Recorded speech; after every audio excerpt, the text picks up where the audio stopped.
Hi, welcome to our channel. Sankranti భారీ చిత్రాల మధ్య హనుమాన్ చిత్రం రిలీజ్ అయింది. ఒక చిన్న చిత్రం ఈ భారీ చిత్రాల మధ్య రిలీజ్ అయినప్పుడు నిజంగా మనుగడ సాగిస్తుందా, థియేటర్లు దొరుకుతాయా, ఈ సమస్య నుంచి బయటపడి ఈ చిత్రం విజయవంతం అవ్వగలుగుతుందా అనే అనుమానాల మధ్య రిలీజ్ అయినటువంటి హనుమాన్ చిత్రం అత్యంత ప్రేక్షకదారణ పొందుతుంది. ఒక రకంగా చెప్పాలంటే ఈ సంక్రాంతి బరిలో ఇది హనుమాన్ చిత్రం భారీ విజయాన్ని సాధించుకుంటుందని కూడా చెప్పవచ్చు. ఈ చిత్రం రిలీజ్కి ముందే థియేటర్లో దొరకకపోవడం, సినిమా రిలీజ్ను వాయిదా వేయాలని ఒత్తిడి రావడం, రకరకాల వివాదాల మధ్య, అంటే వివాదం పెద్ద వివాదం కాకుండా కానీ సినిమా ప్రీలీజ్ ఈవెంటు, ఆ తర్వాత సినీ ప్రముఖుల మధ్య చిన్నపాటి ఘర్షణ వాతావరణం ఏర్పడడం, చిన్న చిత్రాన్ని చులకనగా చేస్తున్నారనడం, ఇలాంటి చిత్రాలని ప్రోత్సహించాలంటూ చిరంజీవి గారు చేసిన వ్యాఖ్యలు వెరసి ఈ చిత్రం మీద కొంచెం ఆసక్తిని పెంచింది. ఆ ఆసక్తి దాంతో పాటు ఈ చిత్రంలో హనుమంతుడు, అంటే మన హిందువుల ఆరాధ్య దేవుడు శ్రీరాముడు, హిందువుల ఆరాధ్యమైనటువంటి శక్తిమాను హనుమంతుని కథాంశంతో రావడం అంటే కూడా ఈ చిత్రానికి ప్రత్యేకత నిలబెట్టింది. అందున ఇప్పుడు అయోధ్య రామ మందిరం ప్రారంభోత్సవం జరుగుతున్నటువంటి ఈ సందర్భాలలో హనుమంతుడు, రామభక్తుడైనటువంటి హనుమంతుని కథాంశంగా సినిమా రావడం నిజంగా కూడా కొంచెం మార్కెట్ ట్రెండ్ని సెట్ చేస్తుందని కూడా, ట్రెండ్లో కీ రోల్ కూడా పోషిస్తుందని కూడా చెప్పవచ్చు. సో ఏ విధంగా చూసినా కూడా హనుమాన్ చిత్రం మొత్తం మీద హనుమాన్ చిత్రం చాలా ఆసక్తిని పెంచింది, ఆ అంచనాలను పెంచింది. ఈ అంచనాల ఆసక్తి తగ్గట్టుగానే సినిమా చాలా విజయవంతం అవుతున్నట్టు మంచి టాక్ వస్తుంది. మరి ఈ చిత్రంలో కథ ఏంటో ఇప్పుడు తెలుసుకునే ప్రయత్నం చేద్దాం. సినిమా కథా ప్రారంభంలోనే వినయ్ రాయ్ క్యారెక్టర్ చేసినటువంటి ఆ మైకేల్ క్యారెక్టరు చిన్నతనం నుంచే తాను హీరో కావాలని, సూపర్ హీరో కావాలని ప్రయత్నం చేయడం.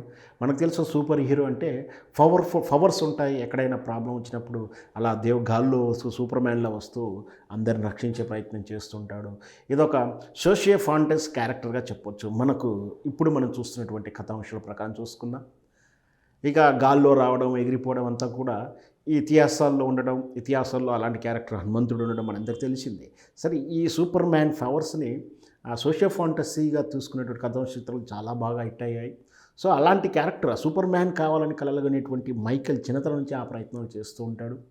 ఈ ప్రయత్నాలు చేస్తున్నప్పుడు ఇతన్ని వారించినటువంటి తల్లిదండ్రులను, తన ప్రయత్నానికి అడ్డంగా ఉన్నటువంటి తల్లిదండ్రులను కూడా అతను చంపడం జరుగుతుంది. మైకేల్ క్యారెక్టర్ అంటే వినయ్ రాయ్ క్యారెక్టర్ చిన్నప్పుడే తల్లిదండ్రులు చంపిన ఆ తర్వాత కూడా సూపర్ మ్యాన్ అవ్వడానికి ప్రయత్నాలు చేస్తుంటారు. ఇది ఇలా ఒకవైపు ఉండగానే మళ్ళీ అంజనాద్రి అనే ఒక గ్రామాన్ని పరిచయం చేస్తారు. ఆ గ్రామ వాతావరణాన్ని, అక్కడ ఉన్నటువంటి మోతుబరి, అంటే ఆ ఊరి జమీందారు అయినటువంటి వ్యక్తి, అంజనాద్రి ఊరికి జమీందారుగా లేదా ఆ ఊరి పెద్దగా పాలెగాడుగా ఉన్నటువంటి ఆ జమీందారు ఆ పాలె గ్రామంలో అరాచకాలు చేస్తూ తనను ఎదిరించిన వారిని ఆ కుస్తీ పోటీలు లాంటి కార్యక్రమాలను లేదా దాడి చేసో వాళ్ళని అంతమొందించుకోవడం అనే ఒక అరాచకత్వాన్ని కలిగి ఉంటుంది ఆ గ్రామం.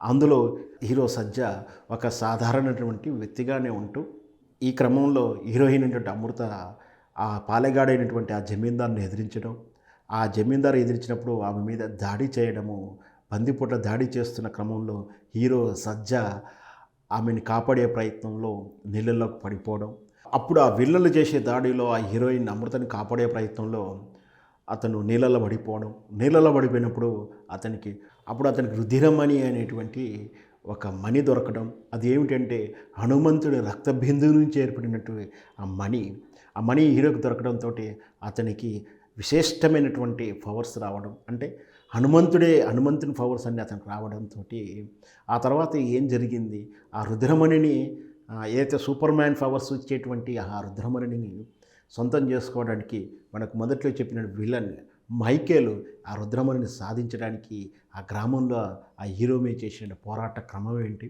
హీరో ఈ రుద్రమణిని ఆ విలన్ చేతికి ఇస్తాడా, ఈ 50,000 ఆట ఎట్లా కట్టిస్తాడు, ఇదంతా కూడా తెర మీద చూడాల్సింది.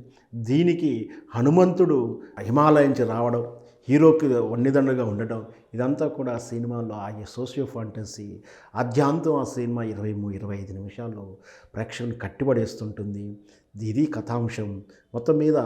అంటే ఇట్లాంటి తరహా చిత్రాలు, అంటే హీరోకి ఒక వస్తువు దొరకడం, ఆ వస్తువు తాలూకు ఆ మాహిత్యాన్ని విలన్లు, అంటే జగదేకవీరుడు అతిరోహిలకు సుందరి కానీ ఇలా మహిమలు గల ఒక వస్తువు దొరకడం, దైవ సమానమైనటువంటి శక్తులు ఉండడం, ఇవన్నీ కూడా ఆ వస్తువు హీరోకు దొరకడం కానీ హీరో చేతికి రావడం కానీ జరిగినప్పుడు వాటిని విలన్స్ సొంతం చేసుకోవడానికి ప్రయత్నం చేయడం, దాని నుంచి సమస్య నుంచి బయటపడడం, ఇదంతా కూడా ఇలాంటి తరహా చిత్రాలు మనం చిరంజీవి గారి చిత్రం జగదేగురుడ తిలోకథను చూసినా, అంజీ చూసినా, వెంకటేష్ గారి దేవీపుత్రుడు చిత్రం చూసుకున్నా, ఇట్లా చాలా చిత్రాల్లో ఇదే మూల కథం.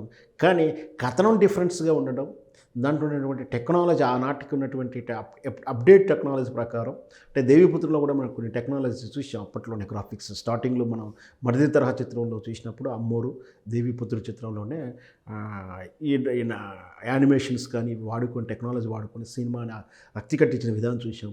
ఇప్పుడు ఏకంగా ఏఐ టెక్నాలజీ లాంటి టెక్నాలజీలు వస్తున్నాయి. ఇప్పుడు ఈ గ్రాఫిక్స్ ఇవన్నీ కూడా సినిమాకు విజువల్ ఎఫెక్ట్స్ కలిగిస్తుంది. సినిమా ప్రజెంటేషన్ బాగుంటే, కథనం బాగుంటే సినిమా ఖచ్చితంగా రాణిస్తుంటుంది. మూల కథ ఏదైనా సరే చెప్తున్నంతసేపు సినిమా చూస్తున్న చెప్పు కట్టిపడేయగలుగుతుందా లేదా అనేది ఈ విషయంలో డైరెక్టర్ సక్సెస్ అయ్యని చెప్పొచ్చు. ఈ సంక్రాంతి మూవీలో బంపర్ డూపర్ హిట్గా నిలుస్తుందని కూడా చెప్పవచ్చు.